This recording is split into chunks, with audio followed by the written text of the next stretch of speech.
নিবেদন করছেন Oshea herbals Phytogen hair vitalizer powered by Subhash Bose institute of hotel management সফল ক্যারিয়ারের শেয়ার ঠিকানা সহযোগী নিবেদক বিড়লা সামনাথ সিমেন্ট আব জলদি সে মজবুত এবং অদ্রিজা জুয়েলারি কালেকশন এক সোনালী রূপকথা।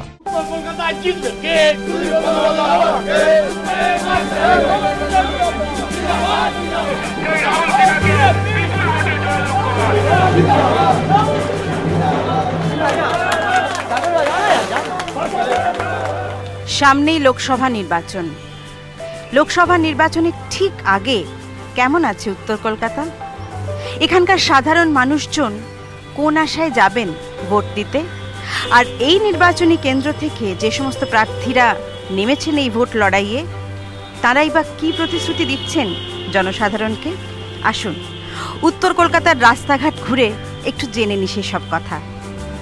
আর তাই স্বামী বিবেকানন্দের বাড়ির সামনে থেকেই শুরু হোক আমাদের আজকের এই উত্তর কলকাতার পথ চলা। আমি বিদীপ্তা চক্রবর্তী, আসুন আমার সঙ্গে।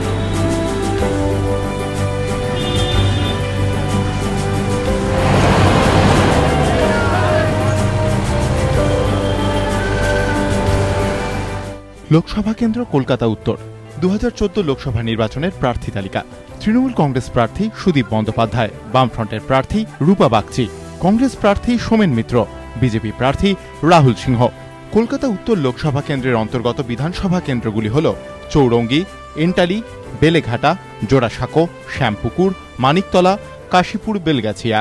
লোকসভা নির্বাচন 2009-এ কলকাতা উত্তর লোকসভা কেন্দ্রে মোট ভোটার সংখ্যা ছিল 13,66,647। তৃণমূল প্রার্থী সুদীপ বন্দ্যোপাধ্যায় পেয়েছিলেন 4,60,646টি ভোট, আর তার নিকটতম প্রতিদ্বন্দ্বী সিপিএম প্রার্থী মোহাম্মদ সেলিম পেয়েছিলেন 3,51,368টি ভোট। আমরা এখন ঘুরছি উত্তর কলকাতার বিভিন্ন অঞ্চলে। এই মুহূর্তে আমি রয়েছি মানিকতলা মেন রোডে।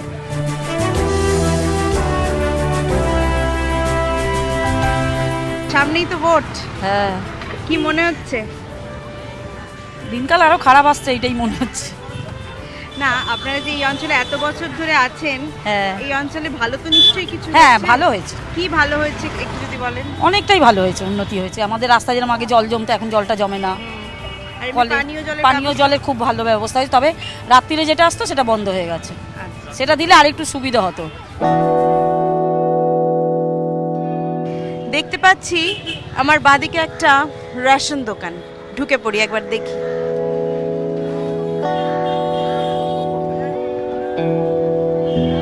কি কি উন্নয়ন দরকার, কি কি হলে ভালো আপনাদের সুবিধা হয়? আমাদের তো এখন মোটামুটি সবই করে দিয়েছেন, যে জল, কলেজ, ঘরে ঘরে লাইটও এসছে, সবই সুবিধা আগের থেকে উন্নত হয়েছে। আবার কিছু কিছু জায়গা আছে 40 বছর আগেও জল জমতো, এখনও জল জমে। সেটা মানে সোয়ারেজ সিস্টেমের যে ডেভেলপমেন্ট বলুন, সেটা কিছু কিছু জায়গা এখনও অনুন্নত আছে আর কি, তার ডেভেলপমেন্টটা হয়। উত্তর কলকাতা অঞ্চলে এখনও কিছু কিছু সমস্যা রয়েছে, যেমন ধরুন নিকাশির সমস্যা এখনও আছে। রিফান্ডের টাকা খরচ হলে গত 5 বছরে যদি হতো তাহলে অনেক মানুষ উপকৃত হতেন। 34 মাস আগে এই বাংলার বাম বিরোধী সমস্ত মানুষ আমরা একসাথে পায়ে পা মিলিয়ে 34 বছর সরকারের পরিবর্তন দাবি করেছে। পরিবর্তনটা হয়েছে ঠিকই, কিন্তু যে উদ্দেশ্য নিয়ে পরিবর্তন চেয়েছে সেই উদ্দেশ্যটা সাধিত হয়। এমপিকেই খুঁজে পাওয়া যায়নি। যিনি এমপি আছেন তৃণমূল কংগ্রেসের, তিনি প্রচারে বেরোচ্ছেন, মানুষ জিজ্ঞাসা করছে হারানি প্রাপ্ত নিরুদ্দেশে আপনার নাম দেওয়া হয়েছিল, কোথায় ছিলেন এতদিন? এমপির সাথে বচসা হয়ে যাচ্ছে বিভিন্ন মানুষের, অর্থাৎ যাকে 5 বছর খুঁজেই পাওয়া যায়নি কনস্টিটিউন্সিতে, তিনি আবার কি কাজ করবেন? কিচ্ছু করেননি। আমি 7 বার জেতা লোক কলকাতা শহর থেকে, এবার এমপি মিলে আমার 8 বার নির্বাচনে প্রতিদ্বন্দ্বিতা হচ্ছে। মানুষ জানে যে আমার মাধ্যমে কাজ হয়, আমার এমপি ল্যাডের তহবিলে আমি এই কাজগুলো করার চেষ্টা করি, মানুষের সঙ্গে একটা সুসম্পর্ক রেখে কলকাতাকে তৈরি করার চেষ্টা করি। यहाँ पे क्या प्रॉब्लम? पीने का पानी तो मीन्स टाइम से पानी तो आता है, लेकिन एक नल होने की वजह से हम लोग का ये इधर का पूरा ये बाड़ी पूरा ये सब लोग पानी एक ही नल से यहीं से लेता है। और इसके लिए हम लोग को 2-2 घंटा 3-3 घंटा खड़ा होना पड़ता है, पानी तब जाके मिलता है, नहीं तो फिर नहीं मिल पाता है। कभी कभी ऐसा होता है पानी पीने के लिए शाम को रात में 8 बजे थोड़ा बहुत आता है, तो उसमें ठंडा पानी हम लोग को नहीं मिल पाता है, तो फ्रेश वाटर नहीं मिलता है, ऐसा सब प्रॉब्लम होता है। तो हमारा रिक्वायरमेंट ये और है कि मतलब 1-2 नल और होने से अच्छा हो जाए। স্বাধীনতার এত বছর পর পানীয় জলের সংকট মিটবে না তা তো হয় না, এগুলো গুরুত্ব দিয়ে বিচার করতে হবে, আরো অনুসন্ধান করতে হবে। সর্বত্র এখানে বস্তি এবং সেখানে জল নেই, শুধু বস্তি নয়, এমনি যে এলাকাগুলো আছে সেখানে এখনো পর্যন্ত জলেরই ব্যবস্থা ঠিকমতো হতে পারেনি। এখানে গরিবের সংখ্যা প্রচুর এবং বেকারের সংখ্যা খুব বেশি। সব কিছুতে আপাতত ঠিকঠাকই আছে, তবে আরেকটু ব্যবস্থা হলে তো ভালোই হয়। ব্যবস্থা মানে যারা মানে আর কি করে খেতে পাচ্ছে না তাদের জন্য, মানে বেকার সমস্যার কথা বলছেন, তাদের জন্য একটু কিছু ব্যবস্থা হলে তো ভালোই হয়, কারণ এখন সবই বসে থাকে। আপনি কি চাকরি বাকরি করেন? না, চাকরি বাকরি করি না, বেকার, হ্যান্ডিক্যাপ আছে। চাকরির দরখাস্ত করেছেন? হ্যাঁ, চাকরি সব জায়গায়, কোনো কল পাচ্ছি না, কিছু পাচ্ছি না।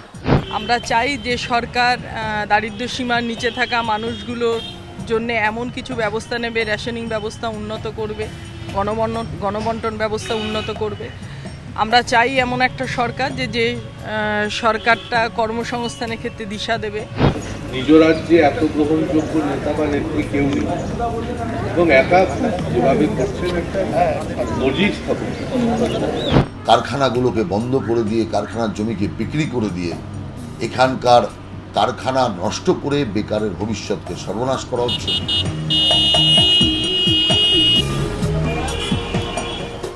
আপনি এখানে থাকেন? আমি এখানকার স্থায়ী বাসিন্দা। আসছেন বাজার করে? হ্যাঁ হ্যাঁ হ্যাঁ। যে বাজার রয়েছে একদম রাস্তার ধারে, মেইন রোডের ওপর, আর অস্থায়ী বাজার, তো সেখানে আপনাদের অসুবিধা হয় না? মানে বর্ষাকালে যদি জল টল, যা শুনলাম যে জল জমাটা প্রবণতা আছে সেখানে তো বাজারের ক্ষতি হয়। 100 হ্যাঁ, এটা আপনার কি বলুন তো, অনেক দিন আগে দিয়ে তো এটা মানে আমাদের এই রাস্তা বাড়বে এটা আমরা ছোটবেলা দিয়ে শুনে আসছি। রাস্তা বাড়বে, এবার রাজনৈতিক দলগুলির কিছু মেরুকরণ করা যাচ্ছে না, এই হচ্ছে প্রবলেম। আর বাজারের বর্ষাকালে এখানে খুবই প্রবলেম হয়। আমি হাঁটতে হাঁটতে খুবই ক্লান্ত হয়ে পড়েছি এবং খুব জল তেষ্টা পেয়েছে। এখানে একটা বাড়ি দেখতে পাচ্ছি, ঢুকে পড়ি, দেখি ভেতরে কারা আছেন, আমাকে এক গ্লাস জল দেন। কেউ আছেন? আমাকে এক গ্লাস জল খাওয়াবে? হ্যাঁ, আসুন আসুন। একটু জল খেতে চেয়েছিলাম, দিদি এখন আমার জন্য লেবুর জল বানাচ্ছেন। কি কাণ্ড! যদিও গরমে সেটা খুবই উপাদেয় এবং শরীরটা একেবারে চাঙ্গা হবে, সেই চাঙ্গা হয়ে আমি আবার উত্তর কলকাতার রাস্তায় ঘুরে বেড়াবো। দিদি, আপনি এই বাড়িতে ক বছর আছেন? এই এলাকায় 13 বছর এসেছি। অনেক বছর আছেন তো? তো কি মনে হয় আপনার, আপনি আগে কোথায় থাকতেন? বজবাজ থাকতেন, সেখান থেকে একটা নতুন জায়গায় এলেন, তো কি মনে হয় 13 বছরে আপনার এই এলাকার কোনো উন্নতি ঘটেছে? উন্নতি, রাস্তা মাঝে মাঝেই রাস্তা সারানো হয়, আবার মানে 1 বছর না যেতে যেতে ভেঙেও যায়, মানে এরকমই। ভোটের আগেই সারায়, আবার ভেঙে যায়, এরকম হয়। তার মানে ভোটের আগেই সব রাস্তাঘাট সারানো হলো, তারপর সেটা ঠিক মতো কাজ হলো না, আবার বর্ষার সময় জল জমতো, এখন ওই জলটা জমে না, এটাই একটা সুবিধা হয়েছে। আমরা তো ছোটবেলা থেকে যেমন বড় বড় খেলার মাঠ পেয়েছি, খেলে ধুলে বড় হয়েছি, খেলার মাঠ নেই, একেবারেই নেই। বাচ্চাদের পার্ক, অ্যামিউজমেন্ট পার্ক এরকম আছে, বড় পার্ক আছে, যেতে হবে, কিন্তু এই সামনে কিছু নেই, কাছাকাছি কিছু না। আমি মাল্টি জিম করেছি, আমি কমিউনিটি হলস করেছি, একজন সাংসদ তার এলাকার পার্কের কাজ করেছে, মজে যাওয়া পার্কে পুকুরের সংস্কার করিয়েছি। সুতরাং সব মিলিয়ে এলাকার মানুষ মনে করেছে যে সংসদ এলাকার উন্নয়নের তহবিলকে আগে মানুষ জানতেন না এই উত্তর প্রান্তে, এখন তারা সেটা উপলব্ধি করেছে এবং তারা তার একটা প্রতিফলন ঘটাচ্ছে। দেখতে পাচ্ছি বাড়ির ভেতরেই ক্রিকেট খেলা চলছে।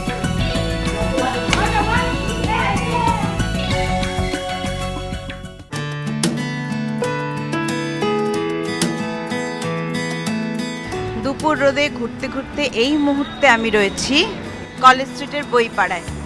অনেক মানুষজন রয়েছে, অনেক পুস্তক বিক্রেতা রয়েছেন, ক্রেতা রয়েছেন। একটু কথা বলে দেখি। 10 বছর ধরে এখানে আপনি বই বিক্রি করছেন, প্রচুর ক্রেতা আপনার কাছে আসে, তাদের কি ধরনের অসুবিধে ফেস করতে হয়? কারণ কলেজ স্ট্রিটের যেই জল জমা, এটা খুব বিখ্যাত। জল ঢুকে যায়, বইপত্র নষ্ট হয়ে যায় সবই, তারপরে রাস্তা দিয়ে কোনো লোকও যেতে পারে না, এদিক দিয়ে বাস ফাস আসবে যখন তখন ওইগুলো ঝাপটা আসছে, তাতে আমাদেরও অসুবিধা হয়, দোকানে অনেক বই ড্যামেজ হয়ে যায়।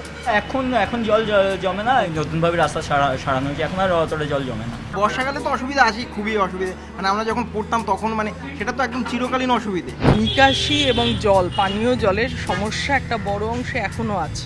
হ্যাঁ, কারণ এই অঞ্চলে জল জমার একটা ইতিহাস তো রয়েছে, এখনো উত্তর কলকাতার বিভিন্ন জায়গায় সমস্যা আছে।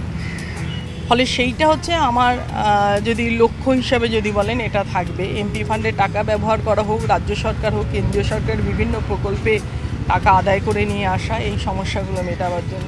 এমপি হয় লোকসভাতে গিয়ে তার দায়িত্ব পালন করতে হয়, শতকরা কম করে 80% বেশি উপস্থিত থাকতে হয়, এমপি ল্যাডের তহবিল খরচ করতে হয়, দেশের গুরুত্বপূর্ণ বিষয়ে আলোচনায় অংশ নিতে হয়, বাংলার অর্থনৈতিক উন্নয়নের জন্য আর্থিক প্যাকেজের দাবি জানাতে হয়। সেই কাজগুলো আমার বিশ্বাস আমি দায়িত্বের সঙ্গে করেছি, মানুষের কাছে একজন দক্ষ যোগ্য সাংসদ এবং সুবক্তা হিসাবে মানুষের কাছে স্বীকৃতি পেয়েছি।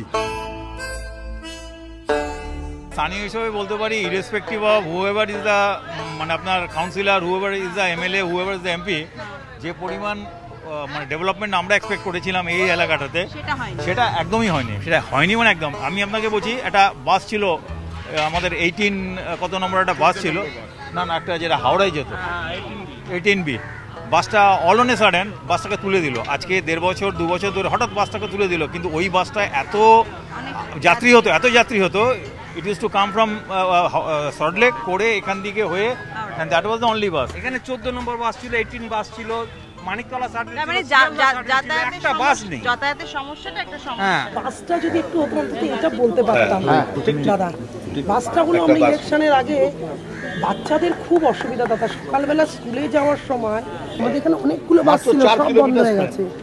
সেটা পরিবহন মন্ত্রীকে জানানো হয়েছে, সেগুলো আমরা জানি।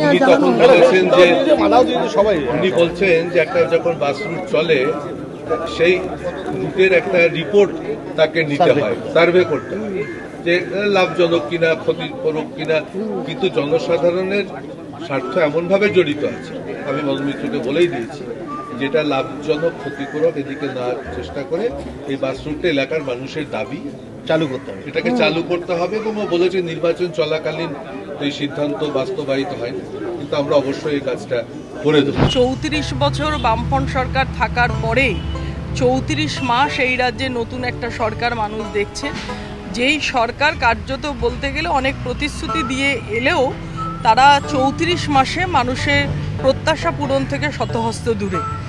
এটা উত্তর কলকাতার যারা নির্বাচক মণ্ডলী তারা এটার বিচার। এই কনস্টিটিউয়েন্সির সর্বত্র আপনি যদি যাবেন, গিয়ে দেখবেন যে এটার কোথাও যদি আপনি কলকাতার ছোঁয়া আপনি পান, তাহলে আমি হার স্বীকার করে দেব।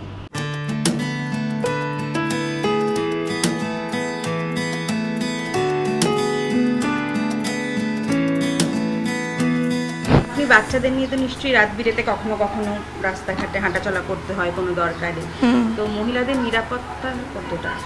আমাদের এখানে খুব একটা ভয় নেই। মহিলারা হচ্ছে একটা প্রাণ শক্তি আমাদের সমাজে, মুখ্যমন্ত্রী মহিলাকে দেখে তো এটা বোঝাই যাচ্ছে। এত নারী নির্যাতন হচ্ছে, সেটা সবার আগে বন্ধ হওয়া উচিত, তার জন্য একটা নিরাপত্তা দরকার আমাদের, সেইটা মেন। আমি চাইবো যাকে ভোট দেবো তাই সেই নিরাপত্তাটা দেবে। আমাদের রাজ্যে এই মুহূর্তে কার্যত আমরা বলতে পারি যে একদম সমাজ বিরোধীদের মুক্তাঞ্চলে পরিণত হচ্ছে পশ্চিমবাংলা, যেটা আমরা ভাবতে পারি না। পশ্চিমবাংলার যা ট্র্যাডিশন, সেই জায়গা থেকে দাঁড়িয়ে নারীদের নিরাপত্তা বলে কিছু নেই। এর জন্য তো আমরা পরিবর্তন চাই, আমরা পরিবর্তন চাই। বাংলা মা মাটি মানুষের সরকার, তো বাংলার বুকে যদি প্রতিদিনই মায়েরা ধর্ষিতা হন, লাঞ্ছিতা হন, আর তার চোখের জল যদি বাংলার মাটিতে পড়ে, তাহলে সেই বাংলা কি মা মাটি মানুষের সরকার বলে দাবি করা যায় না? এই পরিবর্তন বাংলার মানুষ চেয়েছে। মহিলারা প্রচুর আমাকে বলেছে যে অন্তত আর কিছু না, অন্তত আমাদের সুরক্ষাটা, আমাদের শান্তির ব্যবস্থাটা করুন। সত্যিকারের কলকাতা উত্তরে মহিলারা সুরক্ষিত নয়, এটা ভাবতে অবাক লাগছে। উত্তর কলকাতার নারীদের নিরাপত্তাহীনতার কোনো কারণ তো ঘটেনি, এখানে তো কোনো ঘটনা ঘটেনি। তুমি একটা এক্সাম্পল দাও, তারপরে বলো। আজ সারাদিন ঘুরে বেড়ালাম উত্তর কলকাতা লোকসভা নির্বাচন কেন্দ্রে। বিভিন্ন রাস্তায়, অলিতে গলিতে দেখা হলো, কথা হলো এই নির্বাচন কেন্দ্রের প্রার্থীদের সঙ্গেও। জানতে পারলাম অনেক প্রতিশ্রুতির কথাও।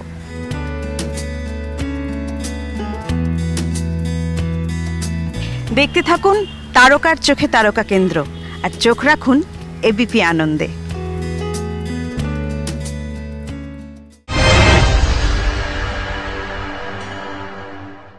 নিবেদন করছেন Oshea herbals Phytogen hair vitalizer, powered by Subhash Bose institute of hotel management, সফল ক্যারিয়ারের সেরা ঠিকানা। সহযোগী নিবেদক বিড়লা সামনাথ সিমেন্ট, আব জলদি সে মজবুত এবং আদ্রিজা জুয়েলারি কালেকশন, এক সোনালী রূপকথা।